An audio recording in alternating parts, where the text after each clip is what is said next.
Nadreen ने अलीमा खानम ने जवाब दिया है उन तमाम लोगों को जो एतराज़ कर रहे थे कि वो मौरीसी सियासत है और वो क्यों अपने भाई के लिए बाहर निकल रही हैं या वो ख़ुद क्यों तहरीक चलाने के लिए निकली हैं। तो मैंने आपको पहले भी बताया था कि वो कोई इलेक्शन लड़ने के लिए तो निकली नहीं, ना उन्होंने कोई वज़ीर बनना है, मुशीर बनना है, सेनेटर बनना है, कुछ भी ऐसा उनका तो है नहीं। वो तो अपने भाई के लिए आई हैं और वो पहले भी ये करती रही हैं, आज भी वो यही कर रही हैं। कई दफ़ा उन्हें गिरफ़्तार भी किया गया, हिरासत में लिया गया, टॉर्चर भी किया गया, लेकिन इसके बावजूद वो इस पर डटी नहीं। अब उन्होंने बड़ा साफ जवाब दिया है जितने लोग तनकीद करने वाले हैं उनको, हम बिल्कुल मौरूसी हैं, हम अपने भाई के लिए खड़े होंगे, हमें कोई रोक नहीं सकता, हम इमरान खान का साथ नहीं छोड़ेंगे और इमरान खान को जेल से बाहर निकालेंगे। जिसको मुज़ाहमत नहीं करनी, जिसको ताने कसने हैं, जिसको चीखें मारनी हैं, वो जाकर बूट चमकाए। इमरान खान साहब के नाम पर ओहदों के मज़े आप लूटें और फिर मौरूसियत की चीखें भी आप मारें। बल्कि नाज़रीन, आप ऐसा करेंगे, मैं आपको ये पूरा पढ़ के सुनाऊं, इससे बेहतर है कि आप सुन लें कि अलीमा खानम ने क्या कहा इस हवाले से। बताती हूँ, मैं इसको जरा क्लियर कर दूँ। हम बिल्कुल मारूसी हैं, हम अपने भाई के लिए खड़े होंगे, हमें क्या कोई रोक नहीं सकता। हम अगर 2 साल से खड़े हैं तो मारूसी हैं तो खड़े हैं ना। अगर जब इमरान खान के बच्चे इमरान खान के लिए आवाज उठाएंगे, मारूसी हैं तो खड़े हैं ना। मारूसी क्या होता है? खानदान। इमरान खान अकेला नहीं है, हम साथ हैं और हम हमेशा साथ रहेंगे। हम उनका साथ नहीं छोड़ेंगे, हम उनको जेल से बाहर निकाल के इंशाल्लाह पूरी मेहनत करेंगे रहेंगे। हम उनके ऊपर सियासत नहीं कर रहे, वो हमारे भाई हैं और हमें किसी से ये नहीं फर्क पड़ता क्यों क्या कहते हैं, हमें नहीं फर्क पड़ता क्या कहते हैं। मसला हमें तो नहीं है ना, लेकिन हम हिफाजत भी करेंगे इमरान खान की। हम अगर कोई गलत बात करेगा, अब हमने ये वार्निंग दे दी है कि हम बिल्कुल अब जाहिर कर देंगे सबके सामने। अगर हमारे भाई का पैगाम कोई गलत करेगा, हम उसको सही कर देंगे। ये हमारी, देखिए, अगर हमने अपने भाई को तहफ़्फ़ुज़ देना है, उनको गार्ड करना है, सबसे जरूरी चीज ये कि अगर वो आइसोलेशन में है, उनका नाजायज कोई फायदा ना उठाए। ये हमारी ड्यूटी है और हम इसको पूरा करेंगे इंशाल्लाह। हम लोगों को सबको कहा हुआ है, आप फिक्र ना करें, जो मर्जी कोई कह दे, हमें जो मर्जी अटैक करे, हमें कोई फर्क नहीं पड़ता। हम जिसके लिए खड़े हैं, भाई के लिए। अच्छा जी, बड़ी वजाहत के साथ उन्होंने कह दिया और साफ उन्होंने जवाब दिया कि जिसने जो करना करे, और हम तो खुलकर जो इमरान खान का मौक़िफ़ है वही कौम के सामने रखेंगे और किसी को उनकी कैद तन्हाई का गलत फ़ायदा उठाकर गलत इन्फॉर्मेशन बाहर पहुंचाने की या सिचुएशन को मैनिपुलेट करने की इजाज़त हम नहीं देंगे। तो ये बड़ा क्लियरली एक मौक़िफ़ आ गया। काजी फ़ायद ईसा सबसे बड़ा मुजरिम है इस कौम का। यानी अगर आप टॉप के बड़े बड़े मुजरिम निकालें ना, तो एक तो मिलिट्री एस्टेब्लिशमेंट है, जनरल बाजवा, उसके बाद बारी आ जाती है जनरल आसिम मुनीर की, फिर बीच में नदीम अंजुम ने बहुत तबाही फेरी। अभी जो DGISI है वो गो के ज़्यादा मीडिया के अंदर डिस्कस नहीं होते, लेकिन जो कुछ भी हो रहा है वो DGISI है। जो कुछ भी आज सेक्टर कमांडर्स कर रहे हैं, रिस्पॉन्सिबिलिटी तो जाती है हर तरफ। तो जो बड़े बड़े लोग हैं उनमें जहाँ मिलिट्री के लोग मौजूद थे जिन्होंने गलत किया, कुछ सियासतदान उनके सहूलतकार बने, वहीं पे जजेस में कुछ ऐसे घटिया किरदार थे जिन्होंने पाकिस्तान का बेड़ा गर्क कर दिया। उसमें जो सबसे मकरूह किरदार था, सबसे घटिया किरदार था, वो काजी फ़ायद ईसा का था। आज जो चीफ जस्टिस है याह्या अफरीदी, याद रखिएगा, इस आदमी ने भी बहुत नुकसान पहुंचाया। इसने कंप्रोमाइज़ किया और अदालत का हुलिया ही बिगाड़ दिया। इसने हर वो केस दबाया और हर उस चीज़ को दबाकर बैठ गया जिस चीज़ से इंसाफ मिल सकता था या पाकिस्तान में अदलिया बच सकती थी। आज अदलिया जितनी कंप्रोमाइज्ड और कमज़ोर है, उसकी सबसे बड़ी वजह, काजी फ़ायद ईसा से भी ज़्यादा बड़ी वजह, वो याह्या अफरीदी है। लेकिन बुनियाद इन सारी चीज़ों की काजी फ़ायद ईसा ने रखी थी। काजी फ़ायद ईसा ने एक फ़ैसला दिया था बड़े गुस्से में आके, मुनाल रेस्टोरेंट वाला, वहाँ मुनाल की दीवारों पे अभी भी लिखा हुआ है, काजी फ़ायद ईसा को गालियाँ लिखी हुई हैं लोगों ने। बेशुमार लोग वहाँ काम करते थे, वो रेस्टोरेंट चलता था, काम ठीक चल रहा था, पता नहीं काजी को क्या तकलीफ़ हुई, इसने वो बंद कर दिया पकड़ के। और अभी सुप्रीम कोर्ट ऑफ पाकिस्तान ने बाकायदा, जो आईनी अदालत है, आईनी अदालत का अब जो ऐसे केसेस, जो क्रिमिनल केसेस हैं या दीगर जो मामला है, उनसे क्या ताल्लुक है? आईनी अदालत में आईनी मामला जाने चाहिए थे कि जनाब आइन की ये तरमीम हो रही है, इसके बारे में बता दें, आइन के अंदर ये शिक तब्दील हो रही है, इसके बारे में बता दें, ये एक कानूनी और आइनी नुक्ता है, इसके अंदर ज़रा वजाहत फरमा दें। वो चीज़ें आइनी अदालत में जानी चाहिए थी। वो तो जाती नहीं। अब जो बाकायदा फौजदारी मुकदमात हैं वो भी आईनी अदालतों में चले जाते हैं, और इमरान खान को फंसाने के लिए ये सब किया गया कि इमरान खान के मामलात और मुकदमात भी आईनी अदालतों में पहुंचाए जाएं, क्योंकि आईनी अदालतों में वो नौरतन बैठे हुए हैं जो पाकिस्तान की मिलिट्री एस्टेब्लिशमेंट की मंशा के बगैर फैसला ही नहीं करते, वो उससे बाहर जाते ही नहीं है। तो अब जनाब ये मुनाल रेस्टोरेंट जो है वो आईनी अदालत में मामला गया, वहाँ से उन्होंने कहा जी ये तो गलत फैसला था कादी फ़ायद ईसा का, बड़ी ज़्यादती की है कादी फ़ायद ईसा ने, फैसला कलअदम।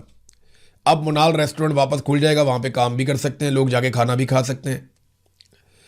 लेकिन मेरा सवाल ये है कि इतना अरसा ये बंद रहा, नस्ला टावर गिरा दिया चीफ जस्टिस ने, एक ने मुनाल रेस्टोरेंट जो है वो गिरा दिया, एक ने जुल्फ़िकार दी भुट्टो को फांसी लगा दी, एक ने मखसूस नशस्तें रेड़ियाँ की तरह बांट दी, एक ने इंतखाबी निशान एक पॉलिटिकल पार्टी का ले लिया। यानी ऐसी घटिया और गलीद हरकतें की हैं इन जजों ने कि पाकिस्तान के सबसे बड़े मुजरिम ये जज बन चुके हैं।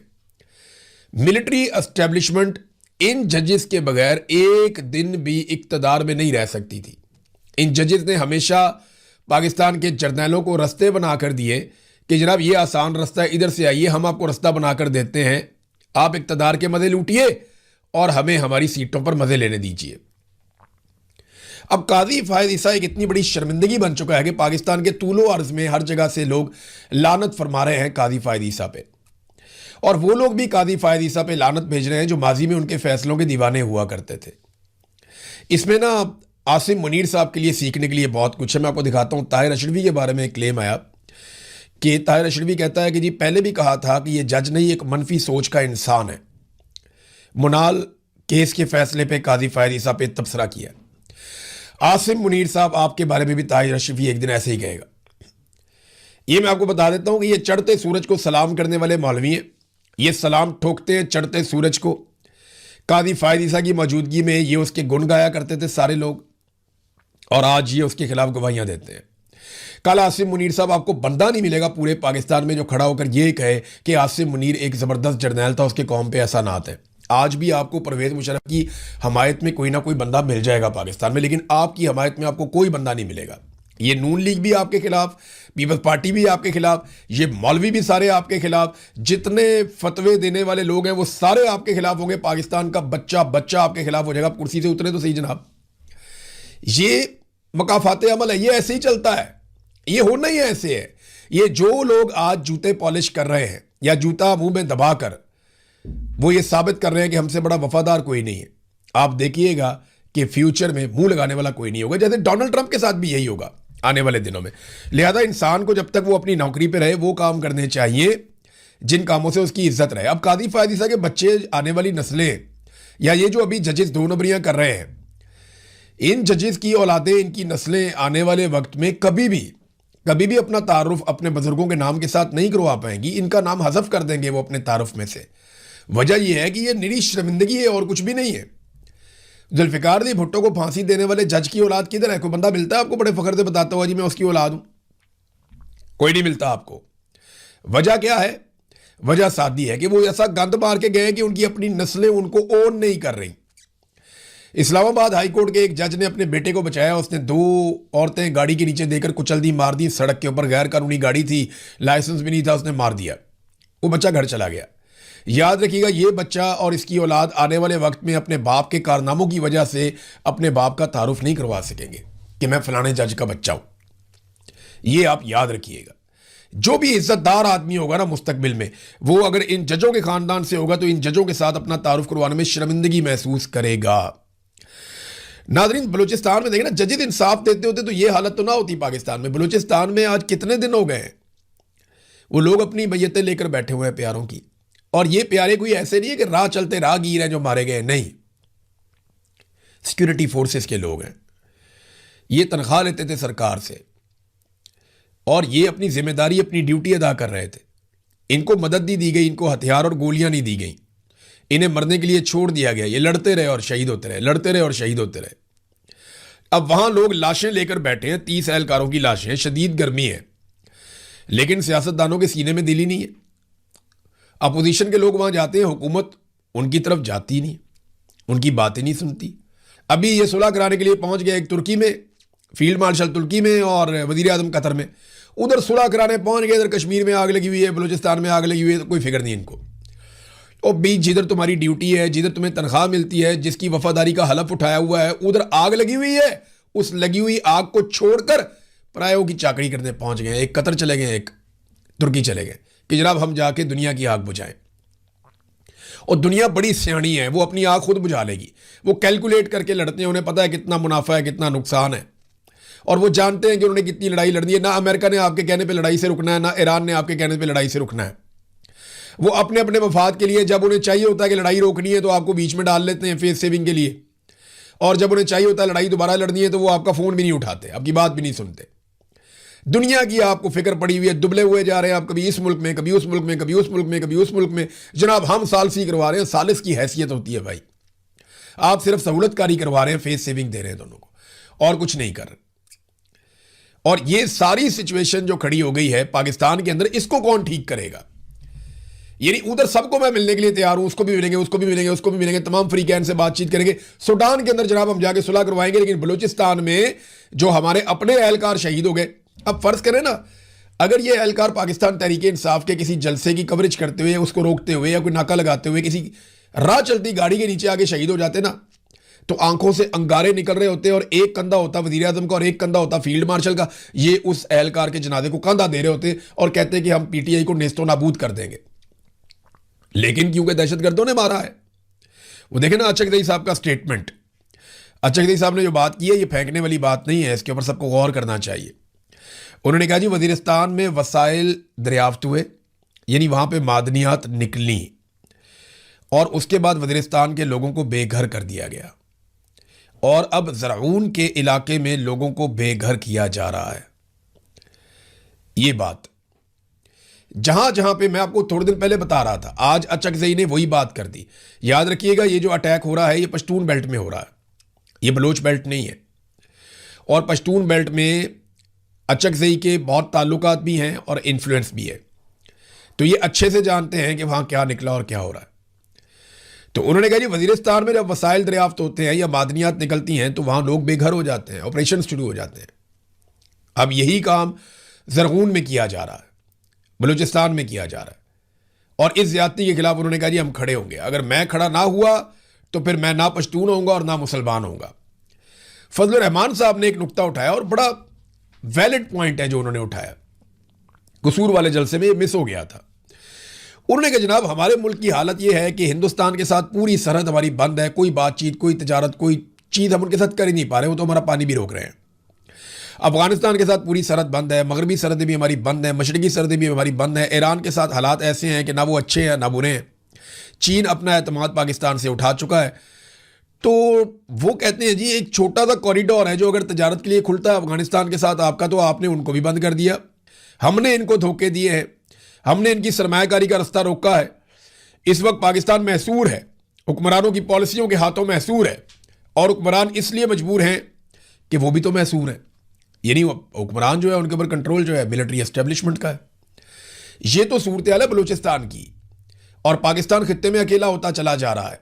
ये जाके पूरी दुनिया से जफियां डाल रहे हैं, लेकिन यहाँ खित्ते में हमारी सिचुएशन क्या है कि हम ईरान के साथ पूरा बॉर्डर हमारा ऑलमोस्ट सील है, वहाँ से सिर्फ स्मगलिंग होती है। बलूचिस्तान के साथ पूरा बॉर्डर बंद है। चाइना जो है उसके साथ ताल्लुकात आपको आइडिया ऊपर नीचे होते रहते हैं। इंडिया के साथ आपका फड्डा है।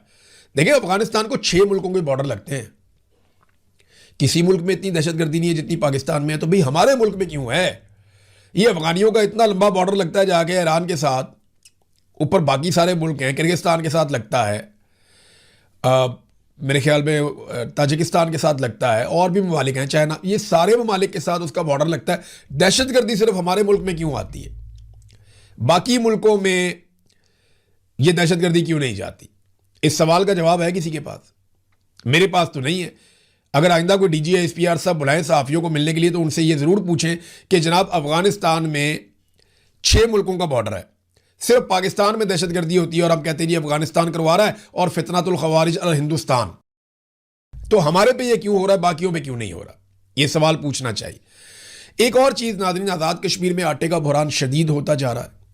अब क्योंकि बहुत सारे ट्रक रोके हुए थे पंजाब और कश्मीर की सरहद के ऊपर, और उन ट्रकों को गंदम ले जाकर कश्मीर में दाखिल होने की इजाज़त नहीं दी जा रही थी। अद्वियात भी रोकी गई, खुराक भी रोकी गई। कश्मीरी इस पर बहुत एहतजाज भी कर रहे हैं, उनके लिए बड़ा प्रॉब्लम क्रिएट हो गया है, ग़िज़ाई किल्लत के शदीद खदशात हैं। तो अब किया यह है हुकूमत ने कि क्योंकि ट्रकों को बार बार लोग आकर देखते थे, उसकी वीडियो बनाते थे और बताते थे कि जनाब ये देखिए ट्रक खड़े, इनको कश्मीर में दाखिल नहीं होने दे रहे, तो सरकार ने इन ट्रकों को वापस रवाना कर दिया।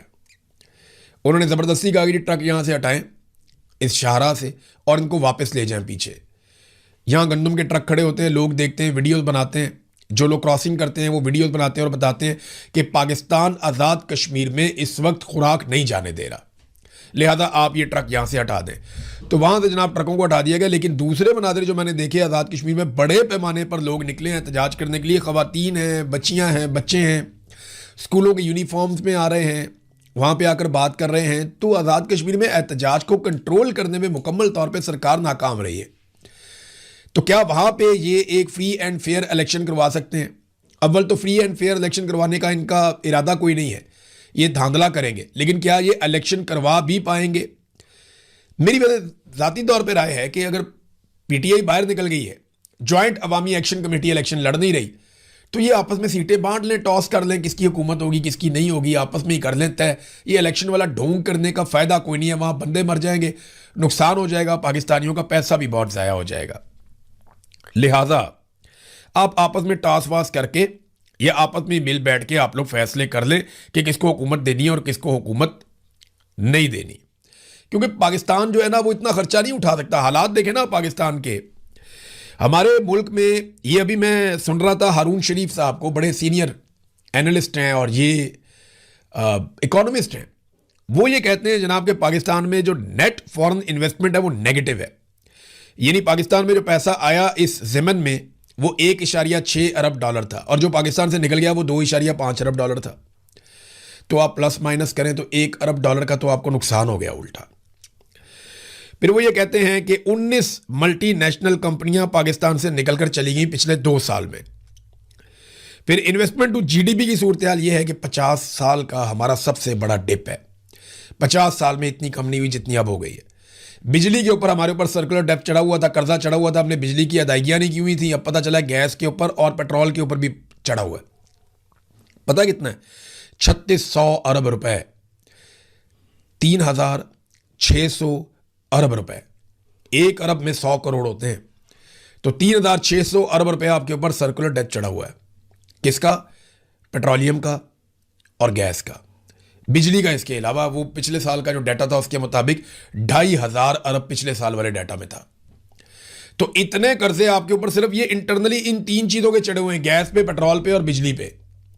और आपकी कमर टूट गई है ज्यादा बिल दे देकर, लेकिन फिर भी ये कर्जे पाकिस्तान के ऊपर चढ़े हुए हैं। मैंने आपको बताया था ना कि जो आसिम मुनीर रजीम है ये मुकम्मल तौर पर नाकाम हो चुका है, फेल हो चुका है। अब इनको ये मलबा किसी पे डालना है, ये मलबा भी किसी पे नहीं डाल पा रहे। ये दुनिया में जाके इधर उधर जो कोशिशें करते हैं कि हमें कुछ पैसा मिल जाए, कोई सरमायाकारी लेकर पाकिस्तान में आ जाए, कोई 2, 4, 10 अरब डॉलर पाकिस्तान में आ जाए। जो पैसा पाकिस्तान में आना था वो चाइना ला चुका है।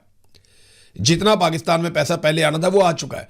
अब इतनी दहशतगर्दी और मारामारी के अंदर जब रोजाना बैनुल अक़वामी खबर ये चलती है कि आज फलां शहर पे कब्जा हो गया, आज फलां शहर पे कब्जा हो गया, आज वहां धमाका हो गया। वो जीवनी का मैंने मंजर देखा, उन्होंने लाके ट्रक पूरा मारा कंपाउंड के अंदर, पूरा कंपाउंड तबाह कर दिया सिक्योरिटी फोर्सेस का। ये मनाजिर पूरी दुनिया देख रही है।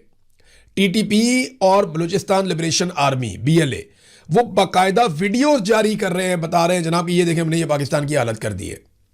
और इससे बैनुल अक़वामी सतह पे इंपैक्ट क्या जा रहा है? कोई नहीं आता यहां सरमायाकारी लेकर, कोई पागल ही होगा जो सरमायाकारी लेकर आएगा। और पाकिस्तान के अंदर पॉलिटिकल स्टेबिलिटी बिल्कुल नहीं है। और वजह उसकी यह है कि इमरान खान को ज़बरदस्ती हमने जेल में बंद करके रखना है, उसके अलावा इनके पास ऑप्शन कोई नहीं है। और जब कुछ भी नहीं होता ना आपके पास, तो फिर आप रंगबाजी करते हैं। वो रंगबाजी आप देखें ना कैप्टन सफदर ने की है, वो लोगों ने वहां पे वीडियो बना के डाल दी सोशल मीडिया पे। कैप्टन सफदर साहब भी कारनामे ही करते रहते हैं। सबसे बड़ा कारनामा तो उनका अपनी शादी वाला कारनामा ही बहुत बड़ा है कि वहाँ ड्यूटी कर रहे थे, उधर शादी